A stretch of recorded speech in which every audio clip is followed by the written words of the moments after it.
Hello, everybody. This is Barry, and you're watching Barry and the PI.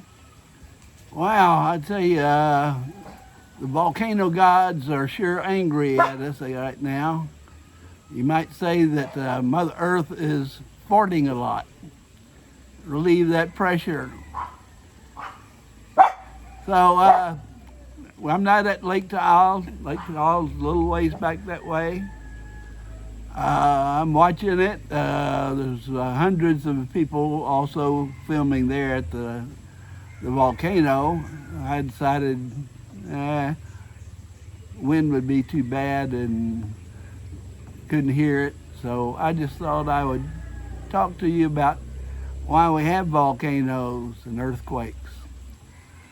So here in the Philippines is on the Ring of Fire. And I've got that. That's this area right here. Philippines is right down here somewhere. This is called the Ring of Fire. It goes through Asia. I'm way off here. And it forms like a ring all the way over to the U.S., which is way over here on the other side of Earth. I'll try to get myself.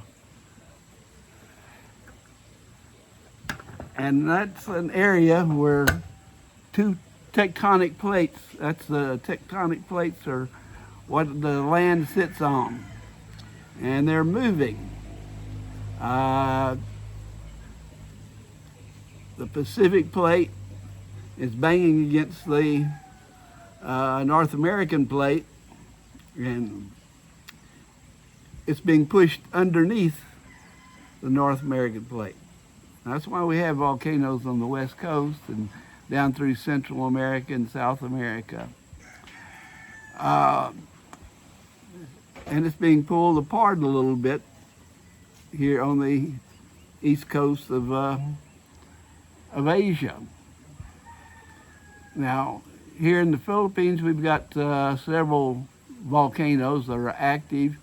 One is Taal, which is considered to be one of the most active and dangerous volcanoes in the Philippines. Also, Mount Pinatubo up by Papangas, by Angeles City. That's what caused the U.S. Air Force bases to shut down, along with some hostility from the U.S. bases, from the Filipino government. So they packed up and left. Also, some others, this is one of the most beautiful volcanoes in the world, Mount Mayon, the Mayon volcano. It's down by Legazpi. If you're driving down that way, you can see it for many miles away. And it's considered one of the most perfect shield volcanoes. I first saw it in pictures in my geology textbooks. When I was thinking about majoring in geology, I took two beginning courses, historical geology and physical geology. And I got a job in the summer assisting a guy on his PhD project. And that project is in Van Horn, Texas. It's right off the freeway, the highway. I believe that's Highway 10 or 20, 20, I think. And if you drive on that highway and you go get close to Van Horn, you can see separating the highway are these rock formations, and they're all twisted up and jangled. They're over 1 billion years old, and it's all been become metamorphic rocks there. So metamorphic rocks are formed by heat and pressure. And so there's some of them are standing up. It's all messed up. They're not in regular formation. There's interesting geology there. And Bob, the PhD candidate, had received a lot of money to investigate the origins of the mineral talc, which is one of the softest minerals. Now, you girls, women, use talc quite a bit. Excuse me there. Not only do you use it in talcum powder for the baby's butt, but it's also in lipstick and many other cosmetics. And the results of our investigation there, our research, was that it contained asbestos. And right now, everybody else, the company has been paying attention to that, and now they're being sued for causing a lot of different diseases and skin diseases and stuff. So I have some background. I had also took a course on geomorphology, how things became shaped, the shape of the things. So I know a little bit about geology, although it's been quite a few years since I went to the University of Texas. I've got another volcano, Mount Apo, down in Davao, and that's the highest volcano in the Philippines. Other notable volcanoes in Asia and Southeast Asia is Krakatoa. Krakatoa popped up out of the surface one day, and it actually built up till it was a volcanic island, and a very active one too. And one day it erupted and it blew itself up. The island was no longer there after it's over. It was so big, such a force, that they could hear it in Australia, a couple of thousand miles away, I think, or 1,000 miles away or so. So, and now it's built back up, where it's now an island again. So maybe one of these days we might do it again. So, what we have here at Lake Taal, all the people seeing and filming, there's what looks like smoke. That's steam coming up. So the magma, the hot molten rock, it's not really a rock yet, is getting up closer to the surface, and it's heating up the water in the craters and at the vents, and it's disappearing. It's going up and into the atmosphere. Back in a little over a year ago, in January, Taal was acting up again, and it had 3 explosions in one day. I could see that, looking off into the sky, the plumes of steam, and I don't know if much ash was in that first one, but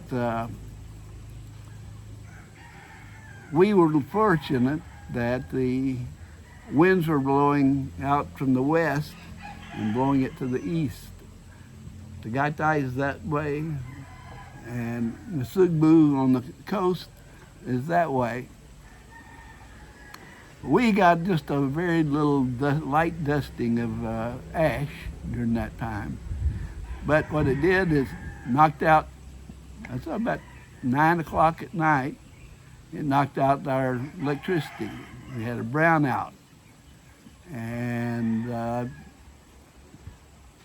next day, I decided we would go somewhere else. And so we drove up to Angeles City, and there's some other loggers I wanted to meet up there. So we ended up spending 3 days there until it took 3 days for our lights to come on, electricity to come back. And all our food in the refrigerator was spoiled. So we had to, that cost us a little bit of money there. Now, volcanoes have, sometimes certain ones will erupt with lava. Lava is the magma when it reaches the surface and starts to harden.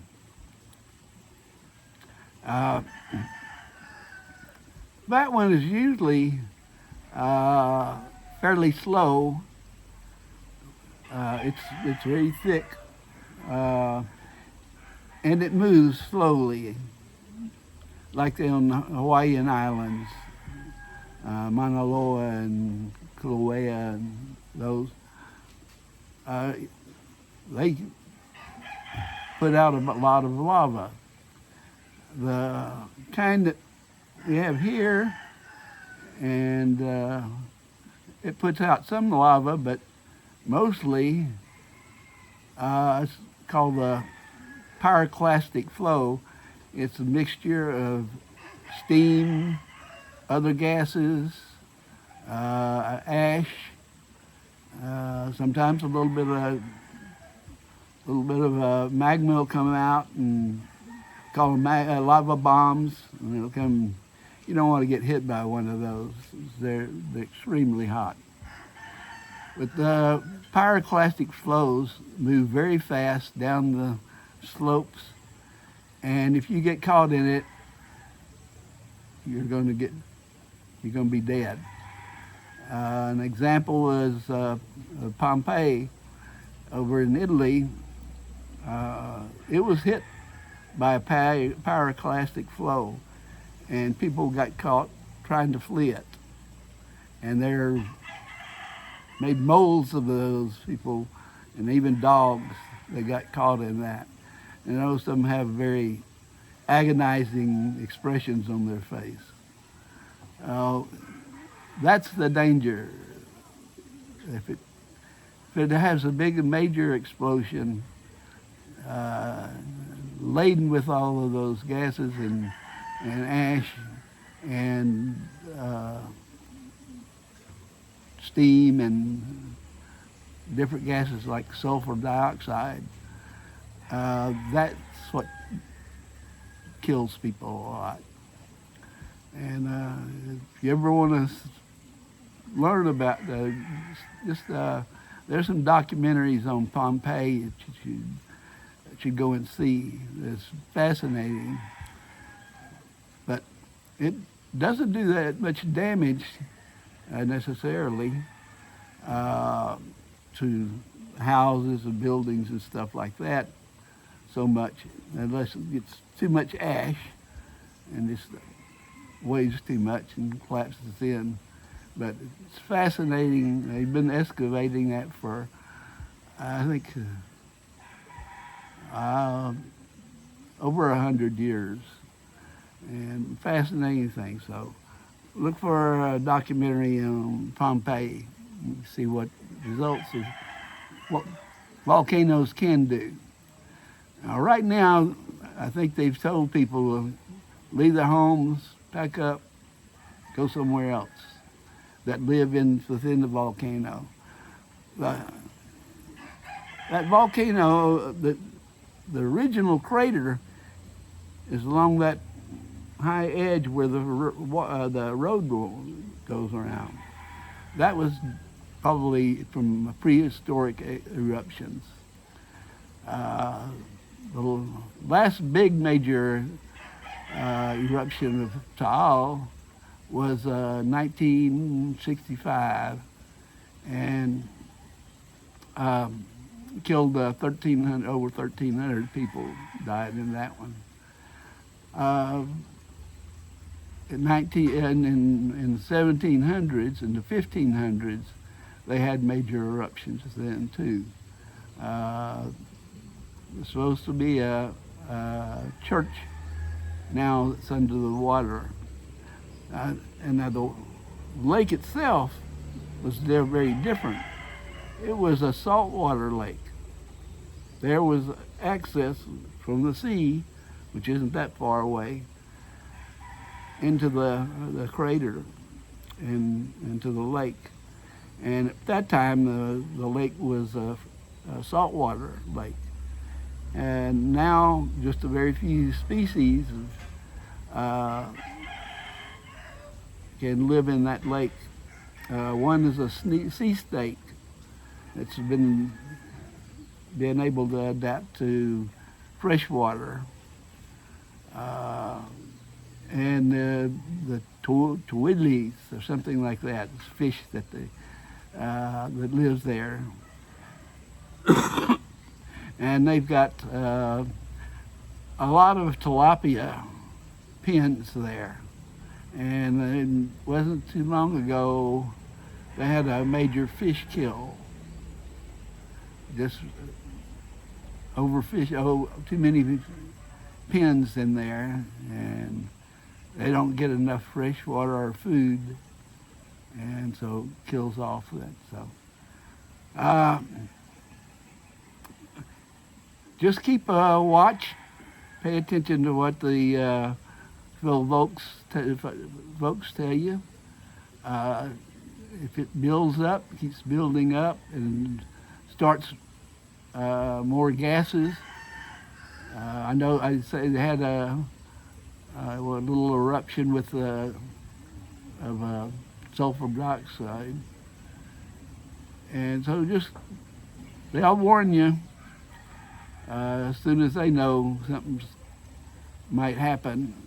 They'll give you the warnings, but the poor people have to leave their homes.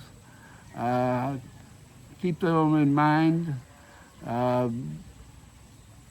Last year we had just moved in here not too long, and our son-in-law, who is a civil engineer and worked for the transportation department, he borrowed my truck, and we bought a whole bunch of bags of rice and took them to the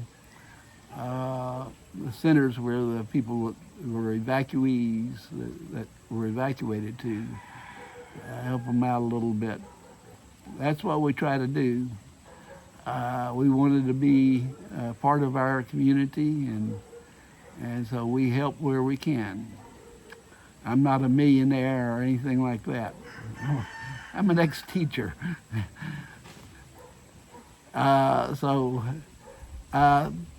Just keep watching and keep a lookout.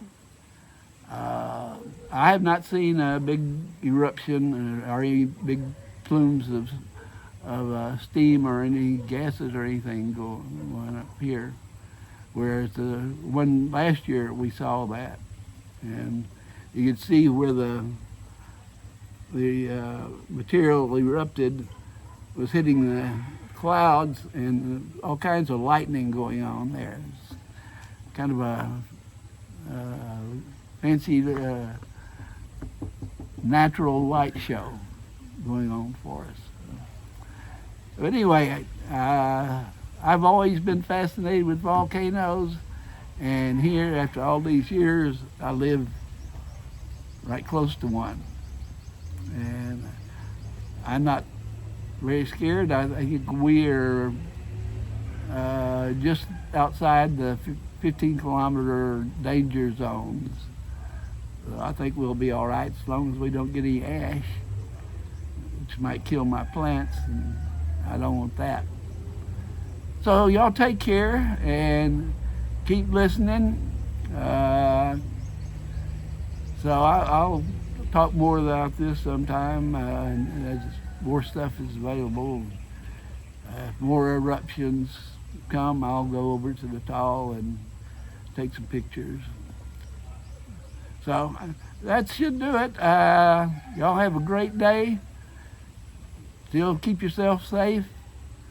We're not through with this pandemic yet, but hopefully soon. And y'all have a great day. So I'll see you soon.